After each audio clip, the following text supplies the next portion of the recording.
Bismillahirrahmanirrahim. Assalamualaikum warahmatullahi wabarakatuh. Alhamdulillah wa kafa.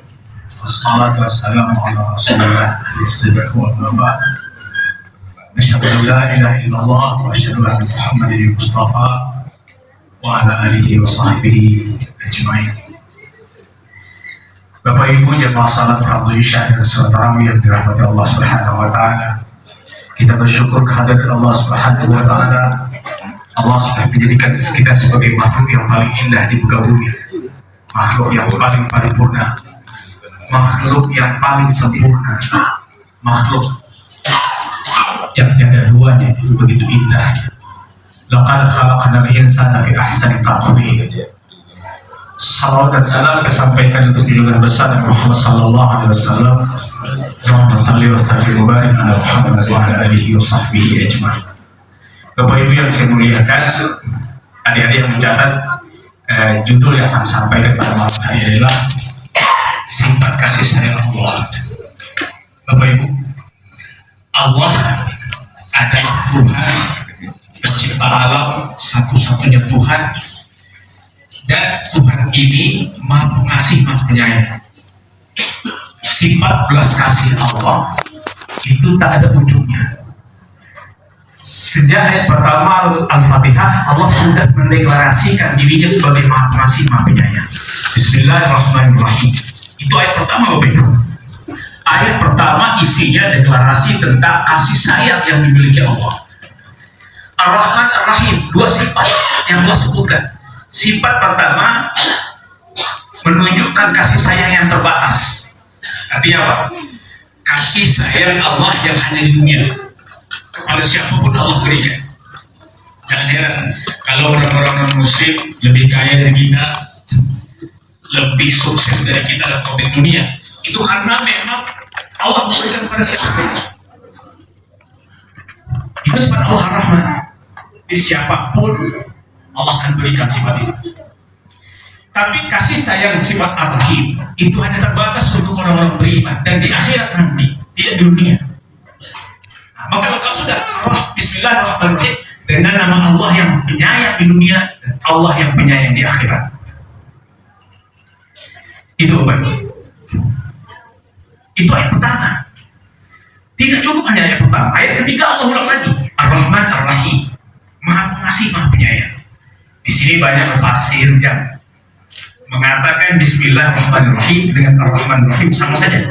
Jadi tokoh tafsir seperti Mukasir misalnya, itu dia tak lagi menafsirkan ayat ketiga Al-Fatihah itu karena dia anggap sama dengan surah dengan ayat pertama surah Al-Fatihah. Tapi tidak dengan tafsir Mukasir kontemporer. Para tafsir kontemporer menganggap tidak mungkin Allah menurunkan ayat Al-Quran yang sama kalau tidak ada beda maknanya, kalau tidak ada beda artinya. Kata mereka begini, Bismillahirrahmanirrahim itu artinya Allah menyatakan dirinya Maha Pengasih, Maha Penyayang untuk seluruh makhluk. Itu umum. Nah, sementara Ar-Rahman Ar-Rahim itu artinya kasih sayang Allah terhadap pemeliharaan alam. Karena ayat kedua, Alhamdulillahirabbil alamin, segala puji bagi Allah Tuhan semesta alam. Rabbil alamin itu pengelola alam, menjaga alam. Maka penjaga alam itu juga dengan menggunakan Ar-Rahman Ar-Rahim. Dua. Tidak cukup hanya di situ. Kalau kita baca ayat 6, ihdinas siratal mustaqim. Apa artinya? Kalau kita membaca teks itu, tunjukilah kami jalan yang lurus. Tapi maknanya bukan tunjukkanlah, bimbinglah kami. Beda nggak? Tunjukkan dan bimbingan. Bimbinglah kami. Beda Pak. Kalau saya tanya Pak Desi boleh mana Bapak? Tunjuk saja semua sana. Itu tunjuk. Tapi kalau bimbing, diangkat sini. Kamu dari sini diangkat sampai sana. Jadi ihdinas siratal. Bimbinglah kami, Allah bimbing. Bimbing kami ke jalan yang lurus. Nah, coba tengok dari bahasa itu. Siratal ladzina an'amta 'alaihim ghairil maghdubi 'alaihim waladdallin.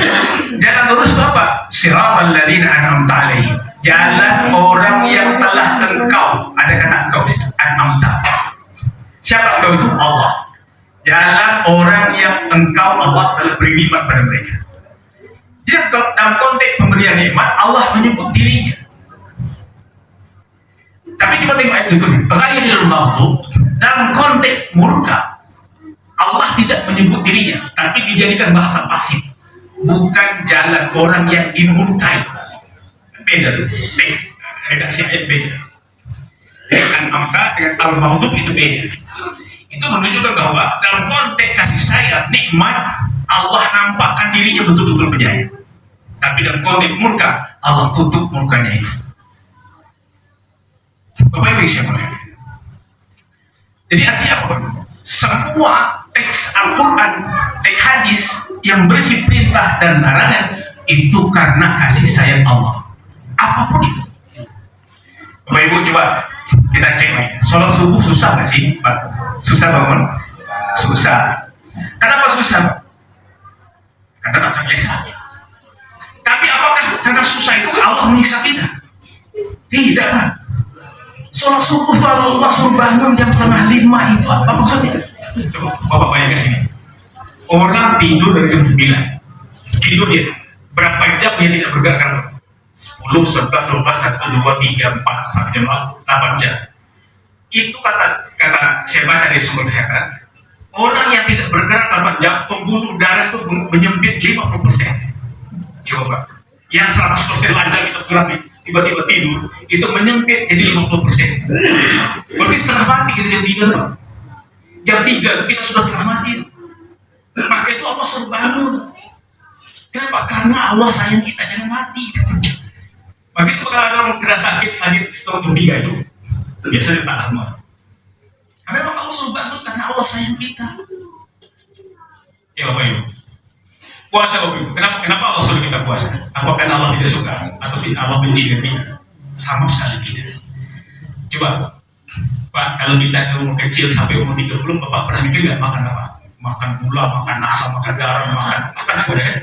Ada persoalan. Tapi kalau sudah di atas 40 gimana? Kata dokter, hati-hati Mas. Gula, banyak gula, diabetes, garam, tensi, dan jantung, nanti segala macam. Nah, kita makan terus kembali tanpa mikir. Karena kasih sayang Allah, kamu 1 bulan Ramadan kamu istirahat. Istirahat makan malam, siang malam makan nanti. Itu kan karena kasih sayang Allah. Orang sampai kesulitan ngapain sih? Apa-apa mau saus? Kalau kita pikirin jauh itu karena kasih sayang Allah. Oke, Bapak Ibu. Ini yang masuk pada bagian yang penting. Bukti kasih sayang Allah. Bapak Ibu, dosa kita itu 2. Dosa manusia itu 2. Pertama, dosa dengan Allah. Dosa dengan Allah, kalau bukan dosa syirik, itu Allah pendam, Pak. Allah simpan. Allah tidak hapuskan amal kita. Tapi dosa syirik, kalau syirik bahwa kita menyebutkan Allah, kata Tuhan, la in asyrakta la yahbatanna amaluk. Kalau kamu berbuat syirik, maka Allah hapuskan seluruh amal. Habis, Pak. Kalau kita lihat, gimana Pak? Bapak nyumbang besar di musola ini. Tapi lihat, maksudnya supaya orang lain tahu kalau saya itu hebat, saya baik. Itu gimana maknanya? Kata para ulama, amal orang ria itu Allah tunda dulu, Allah tak kasih dulu. Dia niatnya karena ingin terkenal, maka amal dia, pahala dia itu Allah simpan dulu. Setelah dia hilang riaknya, ikhlas setiap maka Allah berikan. Itu kenapa? Karena kasih sayang Allah. Tidak dengan amal manusia, Bapak Ibu. Amal dosa kita kepada manusia. Itu setiap dosa menghapus amal baik kita. Kita buat salah, saya mencaci maki seseorang, itu menghapus amal saya berikan ke dia. Apa kata Nabi begini? Nabi para sahabat bertanya, atadruna minal muflis? Wahai sahabat, kalian tahu nggak siapa orang yang bangkrut? Gampang sekali pertanyaan, kata para sahabat. Dijawab mereka, al-muflis fina man la dirhama wala mata. Orang bangkrut menurut kami, orang di antara kami adalah orang yang tak punya dirham, tidak punya harta benda. Enggak, teman-teman. Kata Nabi bukan itu. Inna muflis min ummati ya'ti yaumil qiyamah bi salatin wa zakatin wa siyamin. Ya'ti bi salatin wa siyamin wa zakatin. Dalam riwayat lain katakan membawa amal sebesar gunung. Wa ya'ti qad syatama hadza wa qazafa hadza wa akala mal hadza wa safaqa hadza wa daraba hadza. Kata Nabi. Jadi kata Nabi, orang bangkrut itu orang yang datang di akhirat itu membawa pahala sholat banyak sekali.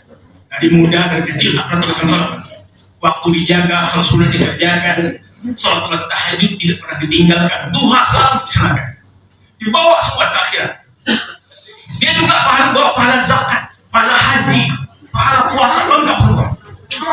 Di samping itu dia juga pernah membawa dosa. Ada dosa apa? Mencaci maki orang ini, menghina orang ini, merampas harta orang ini, apalagi memukul orang ini, menumpahkan darah orang ini. Bagaimana ya? Setelah kita diperiksa malaikat, datang orang-orang yang pernah kita zalimi itu. Hai malaikat, dulu dia pernah menghina saya, sekarang saya ingin minta ganti rugi. Kata Nabi, fa'ilta hasanat halil hasanat, diberikan pahala sholat dia. Datang lagi lain, berikan lagi. Datang lagi lain, sudah habis pahala sholat, berikan pahala puasa, berikan semua, berikan. Sudah habis, ukhidanin khabayahum. Kalau sudah habis pahala-pahala itu, diambillah dosa orang itu diberikan kepada kita. Sampai akhirnya kita dicampakkan Allah ke neraka. Berarti Bapak Ibu, dosa kita kepada manusia itu makan kebaikan. Hati-hati Bapak Ibu. Apa dosa yang tadi Pak? Saya ingin mengatakan begini Pak. Kita tidak disiplin. Kita orang-orang kita tidak, kita katakan etikanya sangat rendah. Coba tengok Bapak kalau lampu merah. Adakah orang peduli Bapak? Banyak orang yang tidak peduli ya. Banyak orang dirobot. Itu apa Pak maksudnya? Itu mengambil hal orang lain tanpa sadar, itu makan kebaikan. Lampu merah yang kita lampu merah, orang lampu hijau itu hak orang lampu hijau untuk kita berhenti menghormati mereka, tapi diambil serobot. Itu makan kebaikan. Bapak Ibu kalau tengok di pasar-pasar itu kan jalan umum. Oleh sebagian orang diambil untuk jualan, sehingga jalan umum itu menyempit. Coba pikirkan, itu hak orang diambil, awas. Itu juga benar. Bapak-bapak yang punya kewajiban zakat tidak dibayarkan, lalu dimakan sendiri. Sebenarnya uang siapa yang dimakan? Uang orang miskin, awas. Itu juga benar. Kita makan untuk orang miskin, berarti kita membuang kebaikan kita dan mengambil satu orang lain. Jadi hati-hati Bapak Ibu. Jadi oleh karena itu gimana? Apa maksudnya saya Allah? Allah berikan Ramadan. Ramadan Allah berikan untuk apa? Untuk kita berbanyak amal. Karena berarti Allah lipat gandakan pahalanya. Allah maafkan kesalahan. Apa kata Nabi? As-salatul khamsi, al-jum'atu ila jum'ati, wa Ramadan ila Ramadan, kafaratun bainahunna idza jutimbal kabair. Kata Nabi, sholat 5 waktu dari subuh ke zuhur itu menghapus dosa. Dari subuh ke zuhur menghapus dosa waktu antara sholat subuh dan zuhur. Zuhur dan asar, kita kerjakan asar, zuhur itu menghapus dosa antara zuhur dan asar. Kita kerjakan sholat maghrib itu menghapus dosa antara asar dan maghrib dan seterusnya. Jumat ke Jumat, 1 minggu itu dihapus oleh Jumat berikutnya. Ramadan ke Ramadan tahun kemarin dihapus oleh Ramadan tahun ini. Jadi itu kasih sayang Allah Pak. Apalagi kalau Ramadan ini Allah lipatkan semua amal baik, amal kebaikan. Semua kesalahan Allah ampunkan. Untuk apa? Karena Allah sayang kita.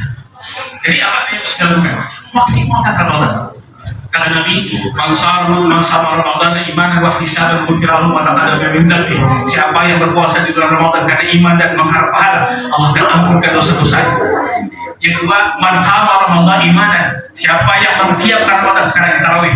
Siapa yang mengqiyamkan Ramadan dengan iman dan mengharap pahala, Allah akan hapuskan kesalahan yang berlalu.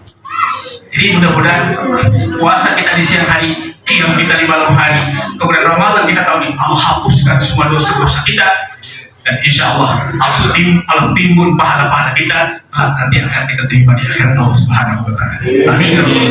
Jadi pesan terakhir saya Pak, hati-hatilah, jaga lisan, jaga hati, jaga pikiran, jaga perbuatan, jaga makan. Jangan sampai kita memakan orang lain yang itu akan merugikan kita di akhirat nanti. dan Ramadan masih ada, pun kita masih ada, maksimalkan dengan apapun amal yang dapat kita timbun pahala kita untuk kita raih ketika kita menunggu Allah Subhanahu wa Ta'ala. Inilah yang dapat disampaikan, mudah-mudahan ada manfaatnya. Terima kasih. Wabillahi hidayah wa taufik. Assalamualaikum warahmatullahi wabarakatuh. Waalaikumsalam.